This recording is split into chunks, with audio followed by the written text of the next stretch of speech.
YouTube, internet, Facebook সব বন্ধ করে দিতে পারেন। আপনি ভুলে যাবেন না আপনার চেয়ে বড় ক্ষমতাবান আরেকজন আছে, তিনি চাইলে কিন্তু আপনার অক্সিজেনটাও বন্ধ করে দিতে পারেন।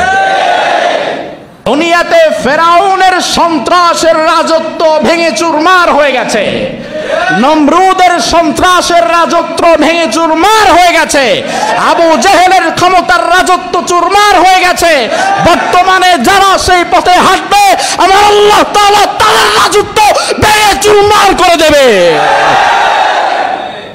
আপনি গুলি করে মানুষকে দুনিয়া থেকে বিদায় করে দিলেন, আপনি ভুলে যাবেন না আপনি যদি একটা গুলি করতে পারেন, আপনার চেয়ে বড় ক্ষমতাবান আল্লাহ আপনার দলের লোক দিয়ে আপনার বুকে 100 গুলি করাইতে পারে।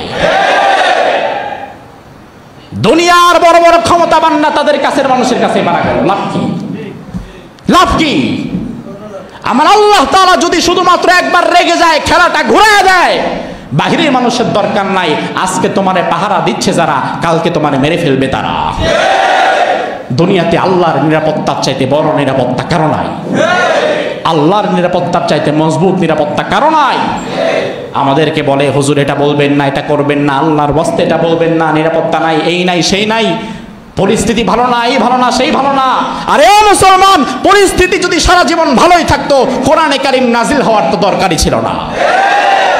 খারাপ পরিস্থিতির সমাধানের জন্যই তো আল্লাহ কোরআন দিয়েছে।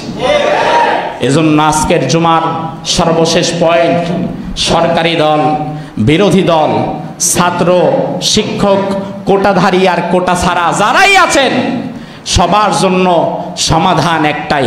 সমাধানটা দেব? কি বলেন? সমাধান দিব? ভালো করে বোঝেন, আওয়ামী লীগ, বিএনপি, জামাত, জাতীয় পার্টি, কোটাধারী আর কোটা বিরোধী, সমাধান যদি পেতে চান, এই কোটার প্রশ্নের সমাধান যদি পেতে চান, কোরআনে কারীমের কাছে আপনাদেরকে ফিরে আসতে হবে।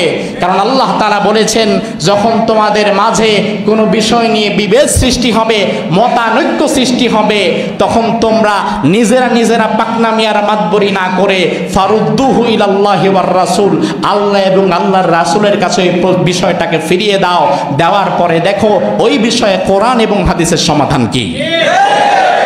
আমি মনে করি বাংলাদেশের এই ক্রান্তি লগ্নে কোরআন এবং হাদিস হতে পারে এই সমস্যার সবচেয়ে বড় সমাধান। যে সমস্যায় গোটা দেশ জর্জরিত। আজ আমি সাভারে যখন ঢুকলাম, ঢোকার পরে মনে হলো যেন আমি কোনো যুদ্ধ বিধ্বস্ত দেশে আসছি। আমি খুব কষ্ট পেয়েছি, গতকাল কেঁদেছি। নিরপরাধ মানুষ। যদি আপনারা চান এই পরিস্থিতি শান্ত হয়ে যাক, সব সমস্যার সমাধান হয়ে যাক, তাহলে সকল সমস্যার সমাধান কোরআনে কারীমের মধ্যে আছে না নাই? ফিরে আসেন। সরকারি দল, বিরোধী দল, ছাত্র, শিক্ষক, দেশের সর্বোচ্চ পর্যায়ের আলেমদের কাছে যান। যে আলেমদের কাছে কোরআন সুন্নাহর সঠিক জ্ঞান আছে, তাদের কাছে যান, কোরআন এবং হাদিস থেকে সমাধান নেন। অন্যথায় লাশের পরে লাশ পড়বে, সমাধান খুঁজে পাবেন না। কোরআনের কাছে আসেন, হাদিসের কাছে আসেন।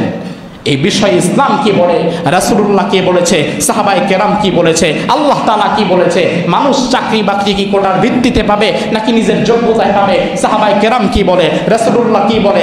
রাসূলুল্লাহ 10 বছর মদিনার প্রেসিডেন্ট ছিলেন, সাহাবায়ে কেরাম 30 বছর টানা পুরা দুনিয়ার অর্ধেকটা শাসন করেছেন।